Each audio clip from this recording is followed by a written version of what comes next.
In 1959, a well-known chocolate bar manufacturer first claimed their product helped you work, rest and play, the magical quality of a Mars bar that became engraved in our culture.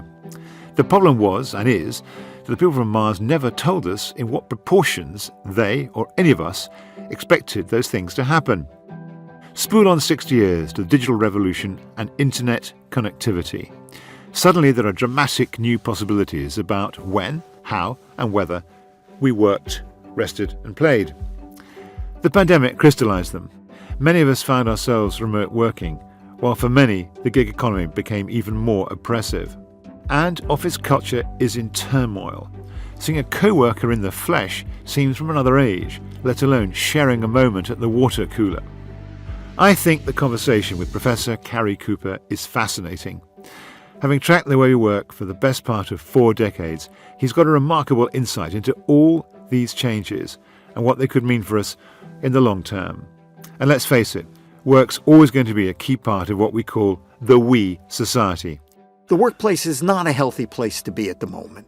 We promote and recruit people to managerial roles based on their technical skills, not their people skills. It's not about beanbags and ping pong tables and sushi at your desk.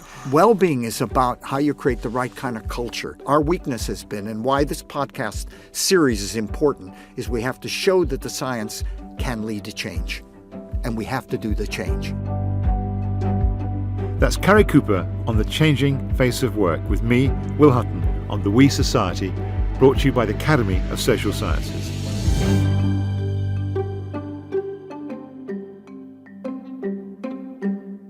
Hello, welcome to the We Society, the new podcast from the Academy of Social Sciences. I'm Will Hutton, a journalist and political economist and president of the Academy.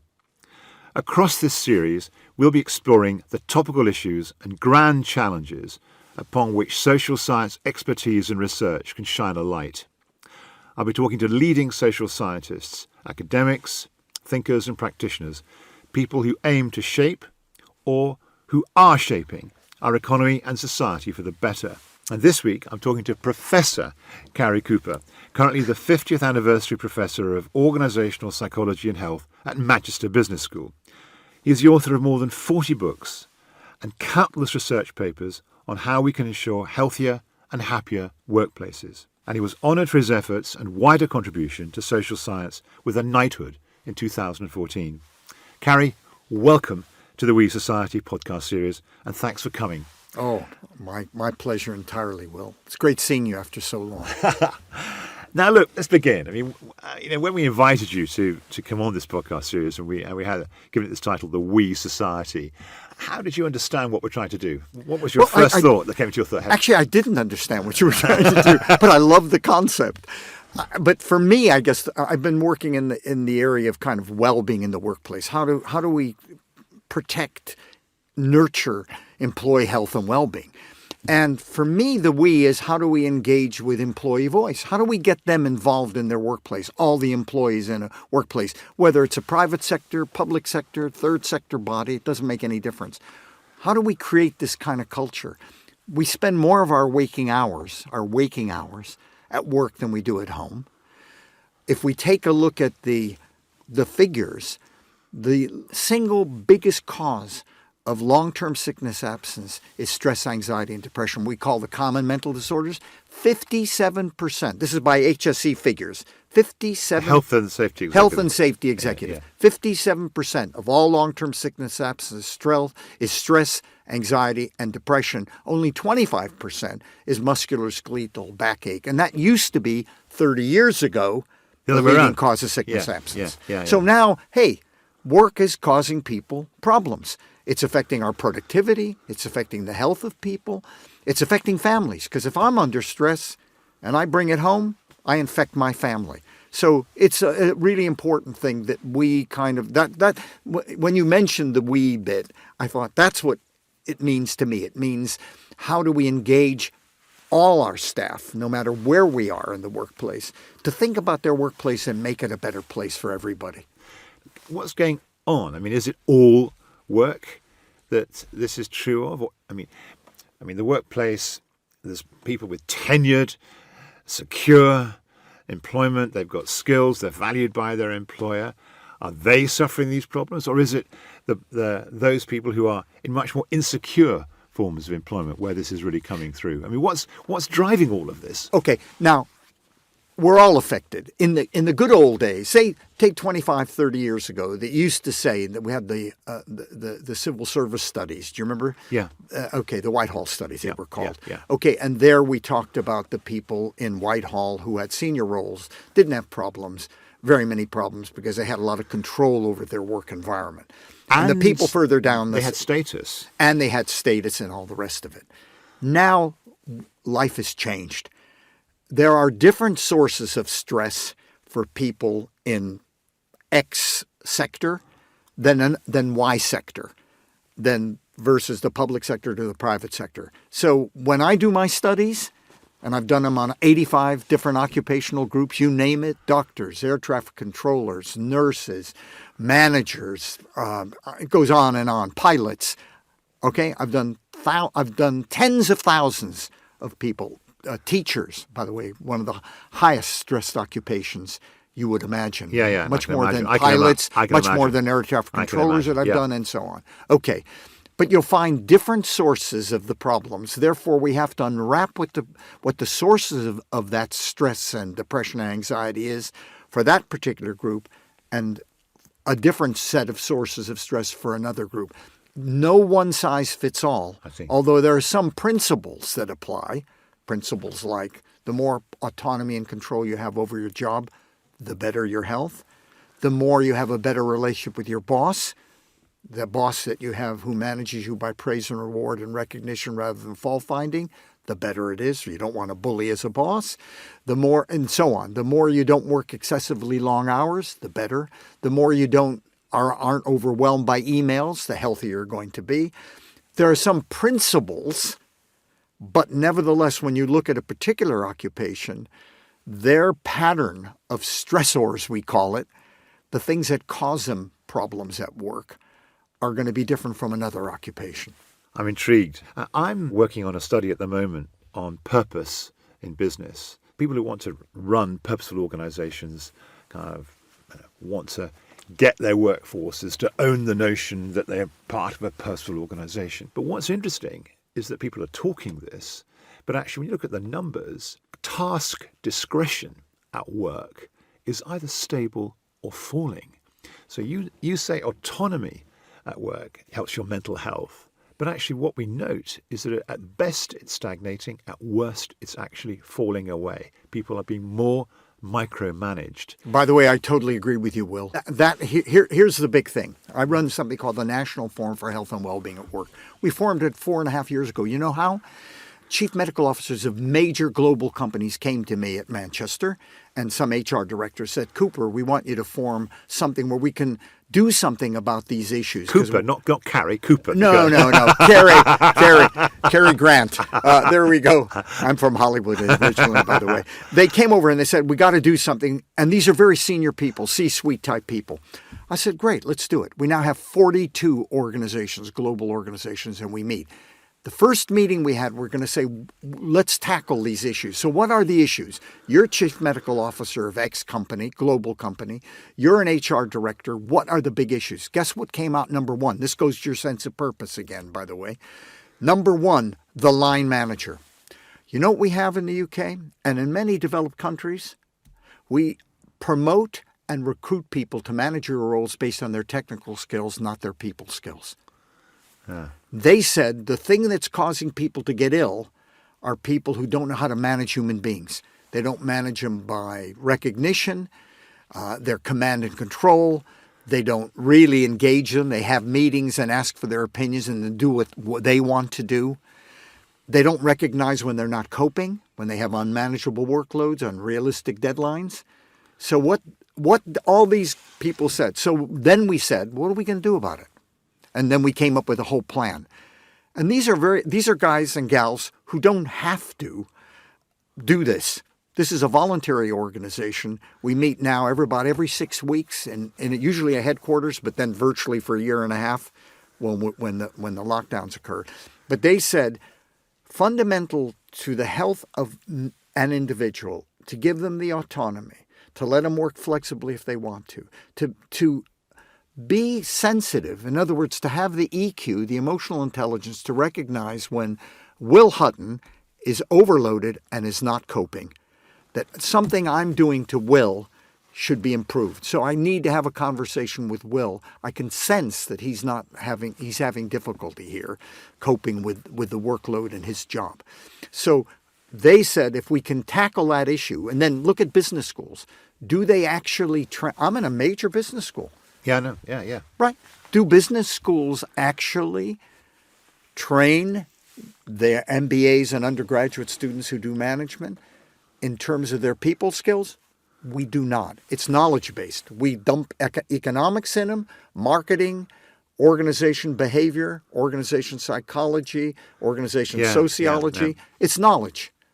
But it's not. We're not actually training them to go manage a group of human beings who have needs. I've always thought, in the organisations I've run, that the kind of toughest thing to do is to have a really frank conversation with either someone who's reporting into you, or to persuade them that they've got to have a conversation that's either enabling or guiding, or trying to say to someone, we need you to do more of this and less of that. It doesn't happen. And they evade the conversations, and things get worse and worse until finally there's a moment of crisis. Immanuel Kant, the great philosopher, said, human beings are made of crooked timber. And so we're doing no more than saying, human beings are imperfect. But they were no less imperfect 30 years ago, and they're no less imperfect in other countries. Why are things more acute here than in other places? I think really we don't focus in on. I think let's go back a bit. I think we've been too Americanized. Let's start from that position. It started with Maggie Thatcher. The man from Hollywood says we're... Yeah, with my funny accent, I'm allowed to say this, am I? I think we became too Americanized. We started to look too much at the bottom line. And I think we became more transactional as we Americanized the UK economy. I don't think we're necessarily the worst. We're not. The workplace is not a healthy place to be at the moment. But the good news, I think, the really good news is that the recession that we had in 2008 to, let's say it went to 2012-15. I mean, it's still the tail. Yeah. It's probably still partly here. Well, we're ready to go into another one, by the way. So it doesn't make any difference. I know. Oh, my God, don't even go there. That did one thing that was really very important from a social science point of view, in my view. That made millennials, the current millennials and Z generations, see what happened to their parents who worked for an employer for many years, got dumped. Remember, we lost tons of people in the finance sector, and just about every sector downsized dramatically, using the good old American downsizing term. And I think in a way that was a healthy time, because that generation saw what happened to their parents and people who were committed and were in jobs they didn't particularly like, but to pay the mortgage and let their kids go on to university and the rest of it. They saw what happened to them. And that generation now, you know what they're called? So that generation is called the snowflakes. And that's what employers call them, because they come in, and if they don't like the quality of working life, they don't like the atmosphere of the place, the way they're managed, they won't put up with what their damn parents put up with to pay the mortgage and get these kids into university. That generation, thank God, is doing the right thing. And they're leaving. And so the employer doesn't like them. He's only been with me 18 months. See, with this generation, they're rubbish. That generation are doing the right thing because they want to work hard. They want to contribute. They don't want, ping pong tables. Is this the great beanbags? There's the great resignation being talked about, isn't there, in the wake of COVID? But that's not so much young people. That's more people over 50 saying, we have had enough. I mean, maybe that's the same phenomena. Maybe people. It is. Maybe people are walking away, if they can afford it, from the world of work. I think you're absolutely right. They already bought into, I want good quality of working life. I want to have a sense of purpose. It goes back to your purpose again. Yep. I want to be a we, but I want to be valued. I want to be trusted. Now, the older generation have been influenced more by the pandemic. My health. Am I going to die? Am I, with COVID? I mean, who knows what's going to happen? It makes me think. You've only got so much time on this earth, and you must value it. And if you're in a workplace which doesn't value you, actually better get out of it and do something better. Absolutely. Well, and think about it. I mean, really, we do spend more of our waking hours at work. And we have the longest working hours in Europe, and we have the second longest in the developed world behind the United States. And yet we also have absolutely low levels of productivity compared with certainly our European neighbours. We're bottom of the G7, tied with Italy in productivity in the G7, and 17th in the G20. And growing very slowly. Yep. And you have to say, it is, I think, there's a fundamental thing of not valuing human capital. I mean, training budgets in real terms, training expenditure per person has gone down by close to 30% in the last 15 years. Is there a gender thing here? I'm very struck that some of the leaders and some of the best managers, Alison Rose at NatWest, Carolyn McCall at ITV, Liv Garfield at Severn Trent. The list grows longer. Where you find a woman CEO. Because they have higher EQ, emotional intelligence. And that's why we need more diversity. Why we need more diversity? Because we get that. If we have more people on all the way up the pipeline, men and women, ethnic minorities, people, all different forms of diversity, it's going to help decision making. There's going to be a bit more concern about people. And women do have that. I'm not so much just interested in boards. I want them all the way down the system or up the system, whichever way you want. But you can't get them into boards without actually then progressing through the organisation. So there's a pull effect, actually. Yeah, you're right. And what we've done is we've populated boards trying to look really sexy and doing the PC thing by putting we don't have 40%. It's about 25% in the UK, maybe a little bit higher. It's getting a bit better, isn't it? But it's got better, and I'm happy with that. But unless we do it up the pipeline, it's not going to do any good. We have to develop them. Because, by the way, on the boards, you may have the same woman on 7 boards. So when you talk 25%, you have a repeat. And I want to see a pipeline where women can pursue their career. But to do that, you have to have the right culture. You have to promote people based on what they deliver, not just on them showing face time. Men show more face time in the workplace. There's more presenteeism from men. There's more presenteeism for men than women. Before we carry on the conversation, just a quick word about the organisation behind the podcast series. The Academy of Social Sciences is a national body established in 1982. It's for academics, practitioners and learned societies in the social sciences. As the leading independent voice in the UK, it champions the vital role social sciences play in education, in government and in business. What is that role? Well, social sciences help us to understand the human world. That means solving grand challenges like climate change, wealth creation or energy crises. It might mean working out the practicalities of levelling up the regions of Britain, monitoring happiness, maintaining standards of education, or addressing racial equality. Or it could be providing vital context for issues affecting public health, or working out a better way for our cities to be designed and planned. You can find out more about the Academy of Social Sciences work, support us, or join one of our campaigns by going to the website acss.org.uk. That's acss.org.uk. Or you can follow us on Twitter at ACADSocSciences. You'll find those details in our show notes. So, back to the conversation. One of the kind of omissions, I think, in our national conversation is actually discussing the fallout of Brexit on the world of work, on the wider economy, and just actually, the fact that we suddenly lost a bunch of people. They've gone back to the European Union. Our workforce is shrinking, and also it's becoming less diverse. Yeah, less diverse. I mean, we're not seeing the same numbers of people from Europe that we did, and and yet, on the other hand, we're told it's all opportunity, we're controlling our borders and all the rest. And how does this fit into your kind of world view? I think it's profoundly negative. I think that Brexit is... I'm ashamed of it. As somebody who's an American originally and now a British citizen, I'm ashamed of it on a variety of different levels. Number one, it has affected the diversity. My father was Ukrainian, my mother was Romanian. I saw what they endured. And having the diversity, people from all over Europe. But this is about the we-ness again. This is we in Europe. And to do such a negative thing, our image has been badly affected by this as a country, I think.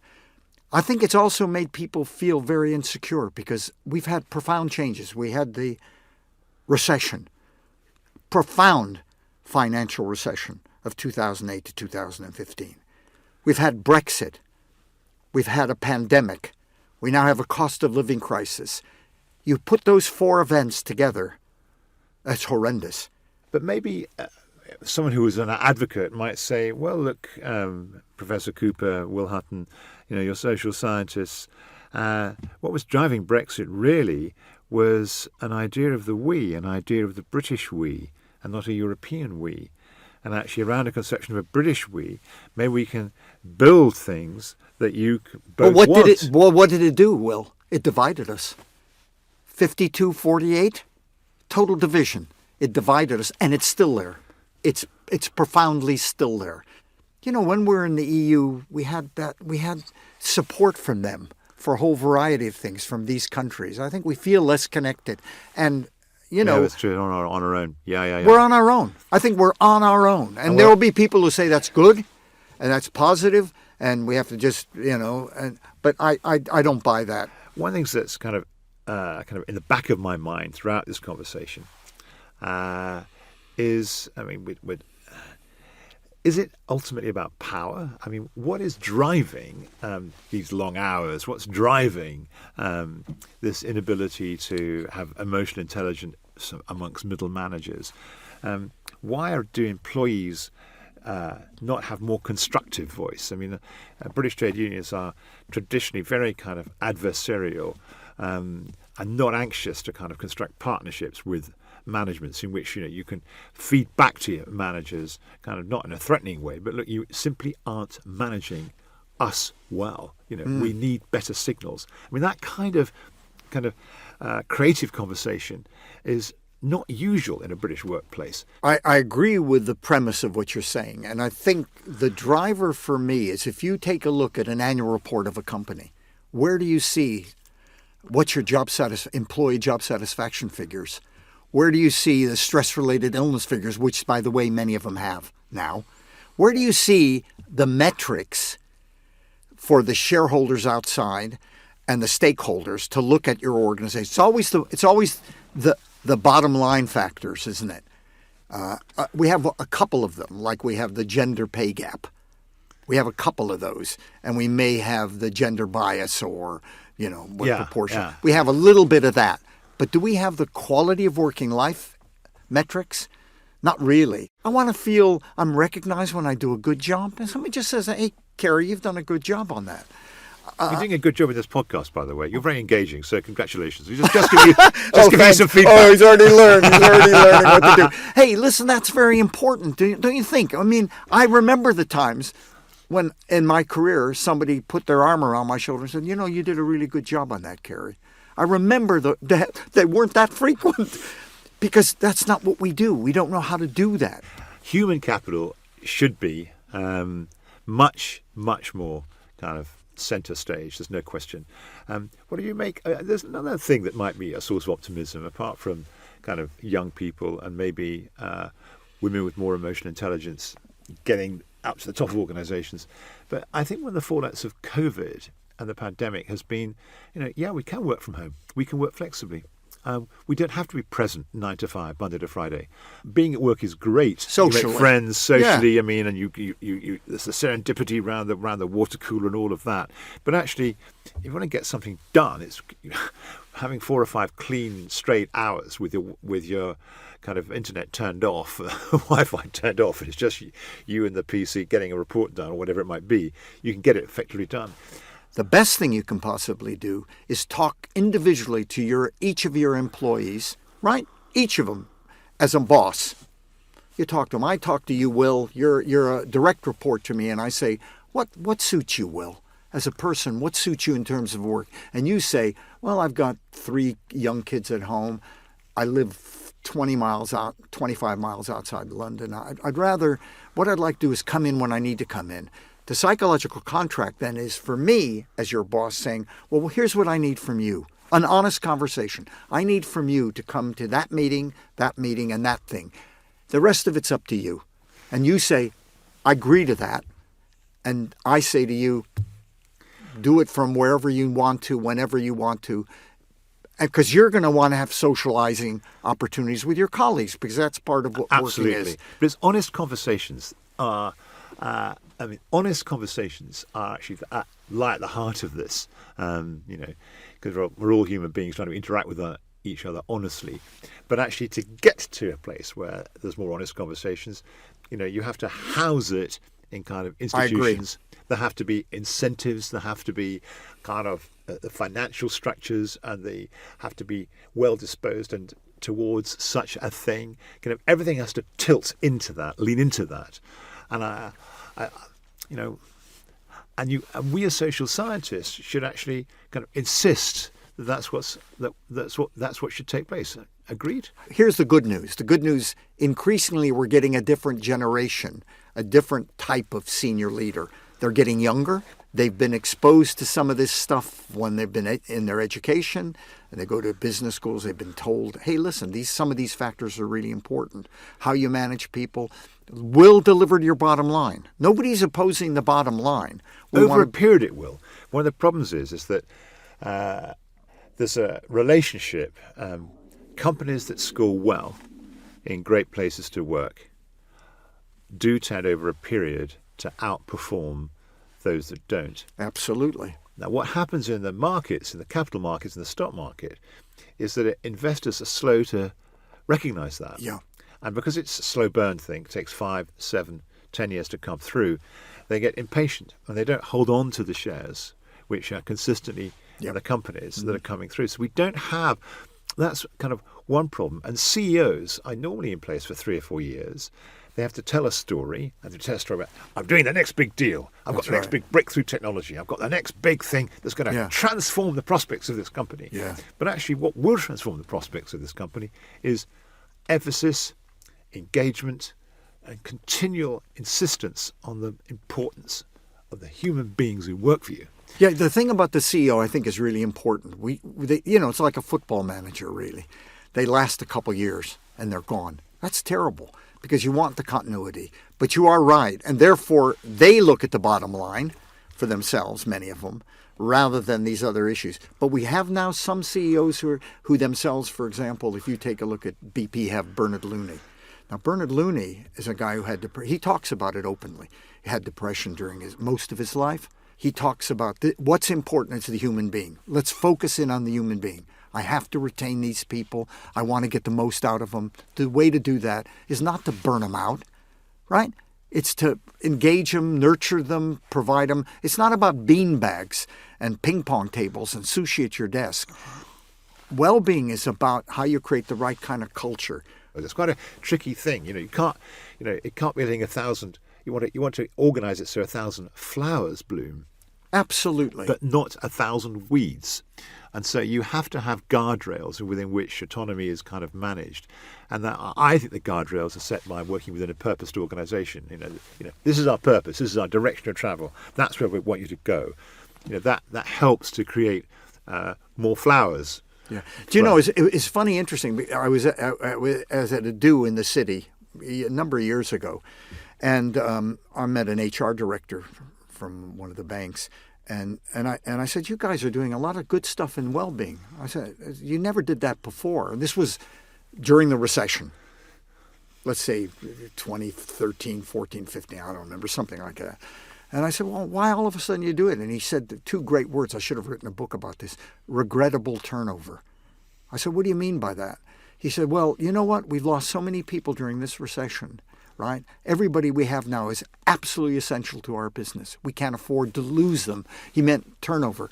I have to create an organization here which retains people and attracts really good people and get good quality of working life. That's what I need to do. And the business is beginning to understand how important it is. So maybe the kind of social science is making a positive contribution here. I mean, maybe this... I think we are, Will, I think we are. I really do think we're making... It's slow.